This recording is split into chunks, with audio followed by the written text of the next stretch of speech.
I discovered that my father was involved with my fiancée, and now she's expecting a child. They're pushing me to take responsibility for the baby. My life has been turned upside down, and I needed to share this to process it. Get ready for a wild ride. This tale is a tangled mess. I met Sarah, 24, during my first year of college. We lived in the same residence hall, though I was a year ahead of her. We crossed paths at a mandatory dorm event hosted by the RA, a cheesy gathering with watered-down punch and stale snacks. I only went because my roommate dragged me away from my weekend gaming marathon. While I stood there, unimpressed, a girl caught my eye. She had flowing dark hair, a warm smile, and striking confidence. We both reached for the last edible cookie on the table, sparking a conversation. Turns out, we grew up in towns just a few streets apart. During school breaks, I started driving her home in my car. Those 3-hour car rides revealed so much about her.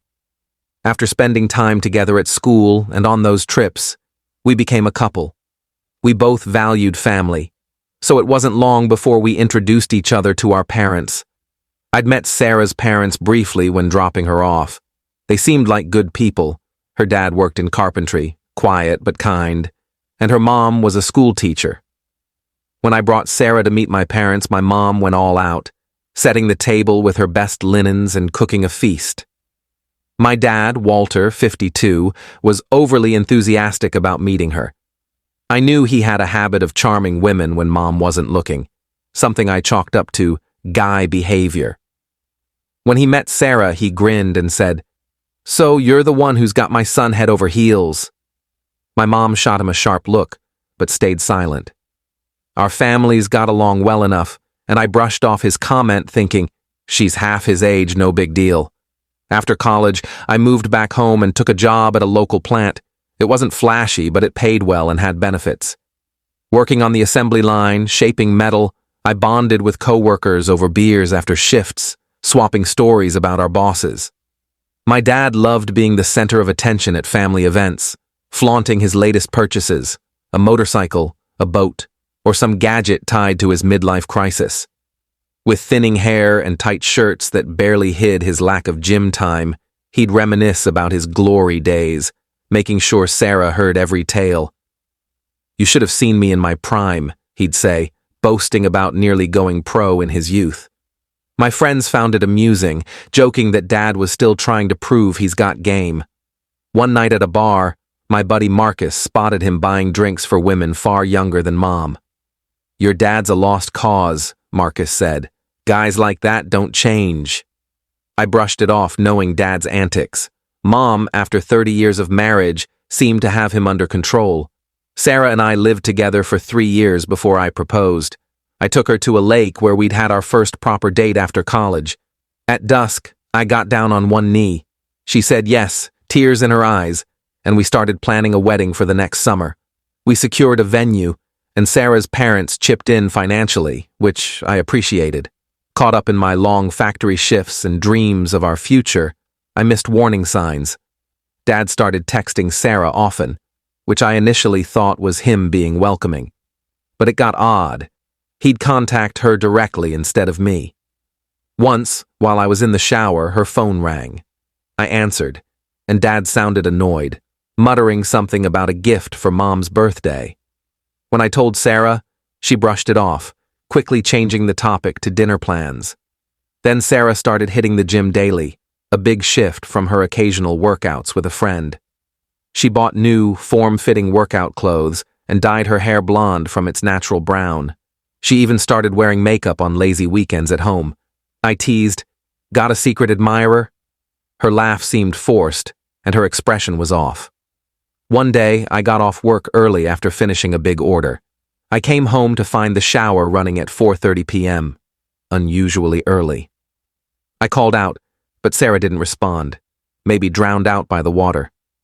When she emerged in a towel, she looked startled and irritated, saying she'd hit the gym to de-stress. Oddly, her gym bag was nowhere in sight. Sarah's behavior around Dad in public was also strange. She'd tease him, calling him old-timer or poking fun at his receding hairline. but when it was just the three of us, she'd get quiet, nervous, giggling at his jokes and fussing with her hair. One Sunday at my parents' house, I stepped away to help Mom with dishes. When I returned, Sarah and Dad were sitting close on the couch, looking at his phone. They jumped apart when I appeared, and he quickly hid the phone, showing Sarah a picture of a cabin we'd rented last summer, suggesting we use it for future family trips. I noticed how Dad stared at her, not a quick glance, but a lingering, almost possessive gaze. He'd watch her every move, like when she bent to grab something in the kitchen. I chalked it up to him being a creepy older guy, never imagining it would spiral into something catastrophic. I never dreamed the woman I loved would betray me with my own father, the man who taught me to fish, cheered at my soccer games, and helped me buy my first car. His betrayal cut deeper, shattering the bond we'd built. The day it all unraveled felt deceptively normal. Sarah, off work due to a 4-day schedule, made a rare breakfast: pancakes, sausage, and coffee. I left for my 6 a.m. factory shift, operating a press machine. Mid-morning, I realized I'd forgotten paperwork for a safety meeting and texted Sarah about it. Routine stuff. I grabbed the documents during lunch and drove the 15-minute route to our apartment, which we'd bought with a loan from my grandfather, though the title was in my name. As I pulled in, I spotted a silver car like Dad's Audi in our spot, complete with a familiar scratch on the bumper. Unease crept in. I parked, entered the building, and unlocked our door. What I saw stopped me cold: a trail of clothes, men's and women's, leading from the entrance to our bedroom. Among them was a jacket and belt I'd given Dad for his birthday. Muffled voices came from the bedroom. My stomach churned, but I stayed calm, pulling out my phone to record. I captured the scattered clothes, including Dad's wallet on the floor, then moved the items to the hall. As I neared the bedroom, the open door revealed Dad and Sarah together in bed, unmistakable. The air grew heavy. Dad shouted, "What are you doing? Stop recording!" as he scrambled for a sheet. Rage surged, and I landed a solid punch to his jaw, knocking him into the doorframe.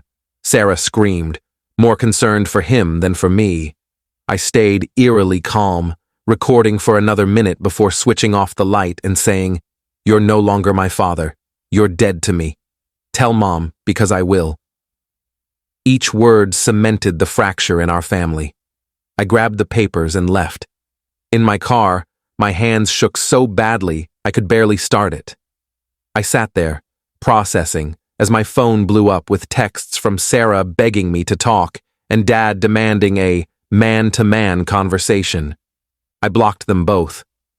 Back at the factory, my supervisor noticed my distress, asking if I was okay and pointing out blood on my collar. During a break, I showed him the video. His shock mirrored mine. This was irreparable. I pushed through the shift and returned home at 5 p.m. to an empty apartment. The clothes were gone, as if they'd erased their tracks. I stripped the bed, tossing everything into a trash bag. My phone kept buzzing, calls from Mom, messages from others, but I couldn't face them. I packed Sarah's belongings and left them outside. It took an hour, each item fueling my anger.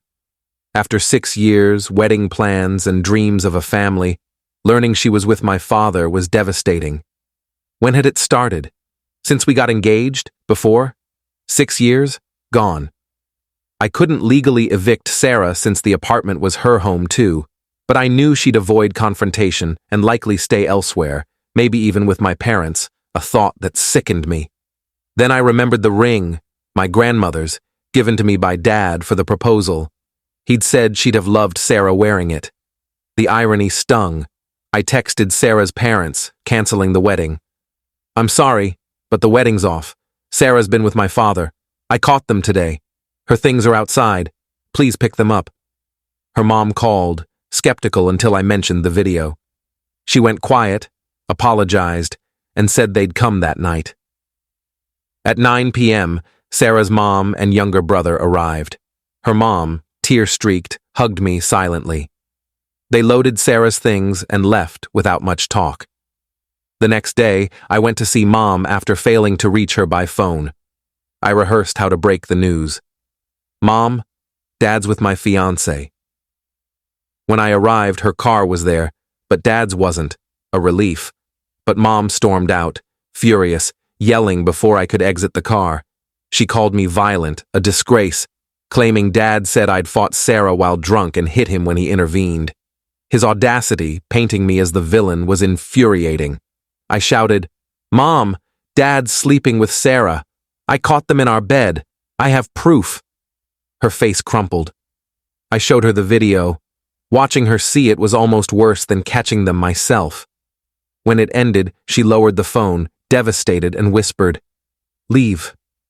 Please." I did, seeing her cry as I drove off.